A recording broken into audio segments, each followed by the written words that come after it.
You're listening to the Super League Pod, coming up on episode 97 of your favourite Rugby League podcast. We've got all your feedback and shout-outs, news from around the world of Rugby League. We'll be looking back over round 12 of Super League and bringing you our previews for round 13 of regular season play. All that and more on your podcast with your views, the Super League Pod.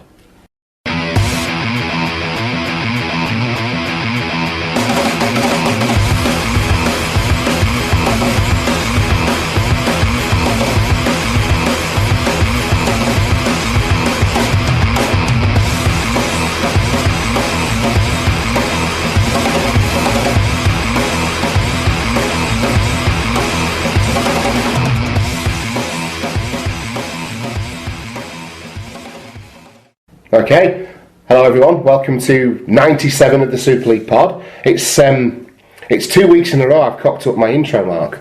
No one knew. No, but I don't mind talking about it because I've been on a bit of a good run. I've been going well. Yeah. It'd been a while before last week since I'd cocked up the intro. Yeah. And to be honest, I've not been pushing the boundaries with it either recently. I've only been kind of, you listen to it, and it all kind of has the same thing, so I'm a bit annoyed at myself, really. It's because when you push the boat out a bit, you write it down. Yeah. And you still read it wrong because everyone knows that you read stuff wrong.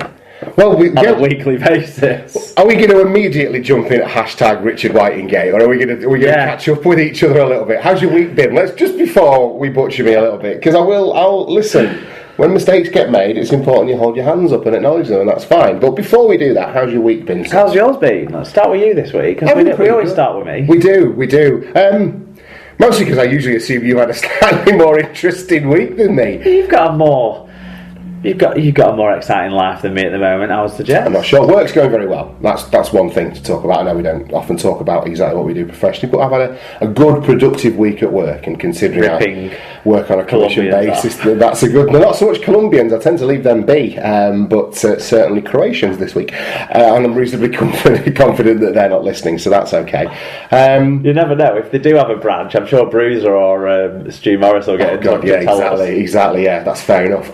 What else did we do? Oh, well, this weekend, because I had her in this weekend, and it's my birthday on Thursday, we sort of did a little family party thing, so she was just buzzing to tell me that she got me a present and, little bits and pieces like that, so that was quite nice, just, me mum and dad. She gave you your birthday present already? Well, yeah, because I'm not necessarily, she gets me 2 birthday presents. You know how it is. Well, you maybe don't know how it is. Oh, okay. Because I've got your parents buy one from her. Exactly, and then her mum's buying another one as well. Right. So I've already had, that's why I've got one card up, you see. So I've already had my card and my underpants off Erin, and then, in a few days' time I'll get my card and my underpants off Lindsay. That's all I ever ask for. That's all I want. I'm dead easily pleased, Mark. Underpants and socks. Fair enough. That's all I want.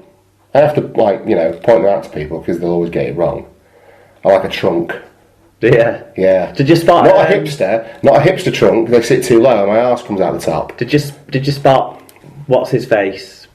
Mike Cooper's tackle trunks. You could see them through his shorts. Oh, right, no, I didn't. And they were like England ones. Were they? Yeah. Well, he wants to improve his form of touch, maybe, but fair enough. No, the only underpants sort of crisis I had this weekend was looking at Dave Taylor's big fat arse during the Catalan game. Did you see that when his pants nearly came down? I didn't look out for it. Blimey. Well, they repeated it 2 or 3 times on Sky. Did they? They were good enough to show you the Coltrane's coal hole. I fast forwarded through most replays when I was watching the game back because I watched it on Sunday.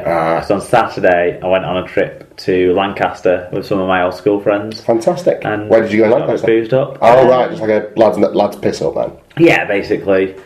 That's awesome. So just a bit of a pub crawl type thing. What's that pub? What's the real ale one? The Lancaster pub, the Lancaster Brewery pub. What's that called? Is it the Half Moon? I don't know. We didn't go there. I know that much. Well, there's one. It's lovely as well, and it's just got.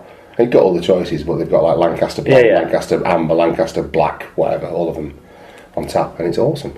Cool. Did you have a good time then? Yeah, it was good. It was fun. Cool, then we got the last train before it was bus replacements. Right. And ended up in Living for a few pints. Hey, so there you go. So you beat the train crises. Was there a crisis? Yeah, I think so. They've had trouble on the line, haven't they? Right, well, no, there was bus replacements scheduled to be the next train after we left. I see. So. Right, well, they've shut the line in the last couple of days. I wondered if that was... Oh, north of... Oh, perhaps it's Lancaster. The lakes. Yes, you're right. It, yeah. You're right. It's been shut on and off, hasn't it, since the floods. This is amazing. Yeah. I like it when we go off of these tangents now. We can sort of look at each other and go, we need to get back on track a little bit. Before we do that, though, I'm very excited about this weekend. I'm going out in Liverpool to a restaurant called Ben Brazil, which some people might have heard of. But let me tell you what it is, Mark. Because sounds like an SLP recommends spoiler alert. Well, no, I'm not going to. Well, it might come back. Well, the reason I'm talking about it now is because by the time I've explained it to you, you could see why I may not recommend it, because it might kill me. Basically, it's an all-you-can-eat Brazilian barbecue. Okay. Right? So you go in, so I've been told, and you get given a token, and one side of the token is green, one side of the token is red. You sit at your table and you put your token out in front of you, and as long as your token is turned to green, they won't stop putting meat on your plate. And you don't discuss what it is. It could be steak, it could be chicken, it could be sausage, it could be anything. It's just whatever they're cooking up at the time. And then when you're feeling a little bit full, you turn your coin over to red, and then they stop.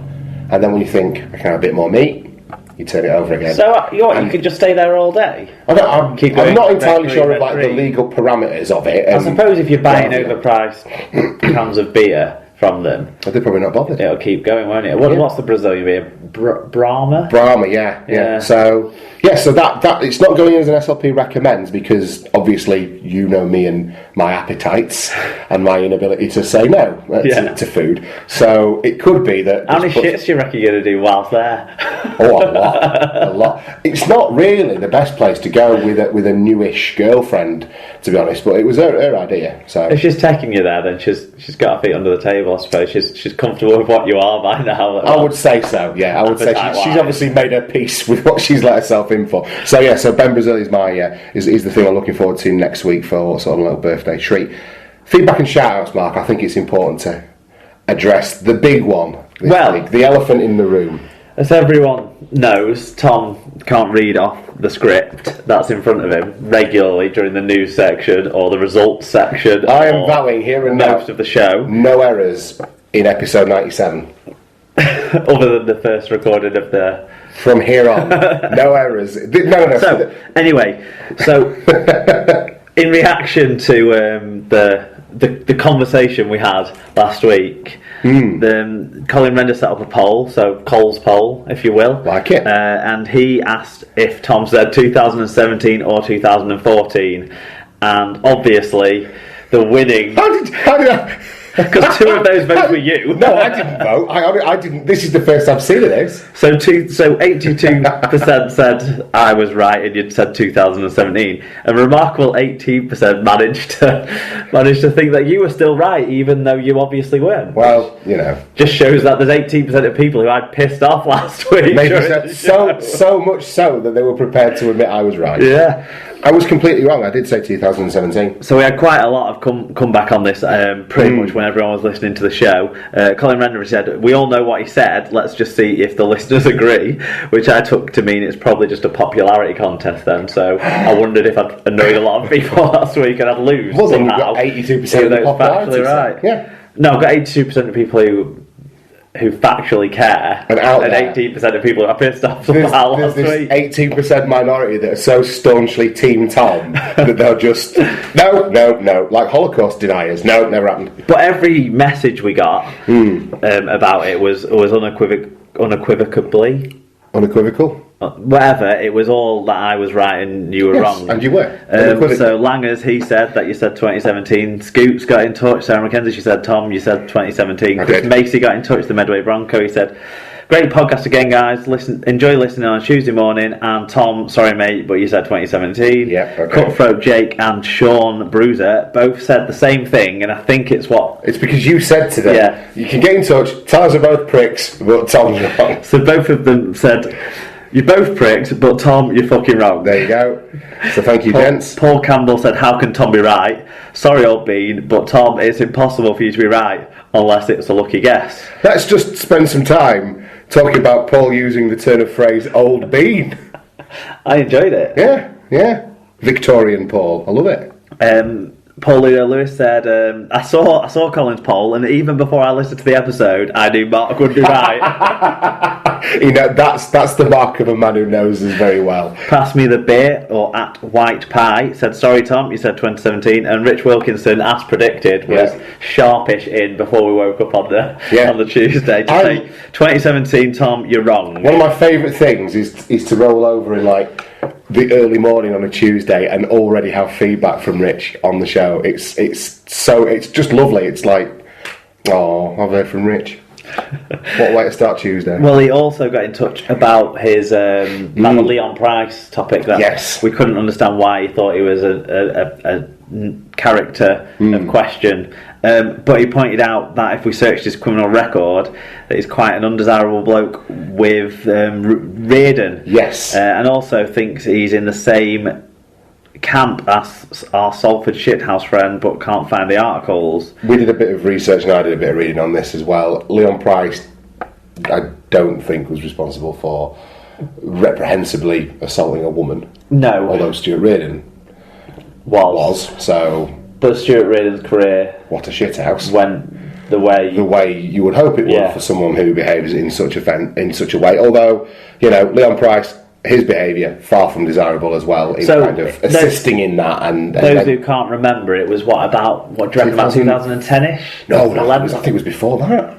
I think it was when the Crusaders were in Super League, because that's where Reardon was at the time. I'm thinking of something else that Leon Price was in a fight before that as well. So this was about 2010, I'd say, and him and Stuart Reardon knocked up at Stuart Reardon's ex-missus's house, and Leon Price sought a new fella, incapacitated a new fella. Reardon obviously went in to sort out some of his own business, and then they were both I think given community service for what happened, no prison sentence. And in 2003, similarly, Price was done for glassing the former Bradford Bulls physio, who I think was at Salford at the time. And I suppose he was a younger kid back then, but he was still probably been playing in Super League for about 3 years. Old enough to know his own mind as well. So so obviously, if it's two blokes who are pissed off and have animosity, you don't always know where the fault lies. If one of them's stronger to finish it or what have you, there's no credit due possibly both ways in lots of those situations. But with the Stuart Reardon thing, there's no. I mean, help your mates out. Excusing point. There's no excusing that, is there? No. So what a prick! Yeah, and he's probably going to be back at the Bulls next season as well. So I'll have all that to cope with. Stuart Reardon won't be though, so no, that's could be worse. Yeah, could be a lot worse. Fair enough. Who else got in touch? Colin Render got in touch to disagree with me about the chanting or singing. He said, if the fans do sing songs that are also sung at other sports, it shouldn't matter. If it creates an atmosphere, then that's a good thing. That being said, my favourite chant is JJB's Jamie Jones, Jamie Jones, Jamie Jones. He's got no song because his name's too long. Jamie Jones. Wow, that was the most monotonic way of I've ever heard. I think we should get you to do the singing. Well, no, you're the one that was in bands and stuff and sang. Well, it's just a very easy melody. Jamie Jones, Jamie Jones, Jamie Jones. He's got no song because his name's too long. Jamie Jones. We should get you to sing. I think I didn't explain myself well enough last week whilst I was getting wound up by this. What I mean. And I think you tried to get me in trouble as well, to be honest. I find that unbelievable. I tried to roll in the whole marching on together thing, so it's not a surprise that a Leeds fan jumped in. Like, stuff like that, like fan... Like I'll always slag off marching. I'll always point out that Marching On Together is a Leeds United song. Club songs, whilst I might not like the club I hate singing their songs, they're fine by me, even if another team... in the same city or somewhere else sings them. That's fine by me. It doesn't matter, whatever sport. It's the songs that have got no fucking point, do actually nothing to enhance the atmosphere other than they're sang when your team's already winning, usually away from home. What songs do you mean then? So like when everyone's like, whoa, whoa, na na na na na na na na, whoa, whoa. I know this is an alien concept to you, but sometimes bounce in a minute does my head in. Like honestly, sometimes I want to bounce people's heads off the fucking stands when they sing bounce in a minute. I hate that. Do you think that this is born out of this being a genuine problem or just you having a joy deficit? Oh, it's me, yeah. It's all me. No, I'm not. You grumpy fucker. I hate it when people are happy because the teams are winning away from home. They should just sit and be fucking quiet. Like we have the good grace to do at Wigan. It's either you're getting battered at home, away from home, or you're winning big away from home. There's no lie. I like a bit of gallows. Otherwise, it's like you get into when you get actually into the heat of the thing. It's just the standard chants that come out, which are okay because they do get an atmosphere, do get a rise going, and then you get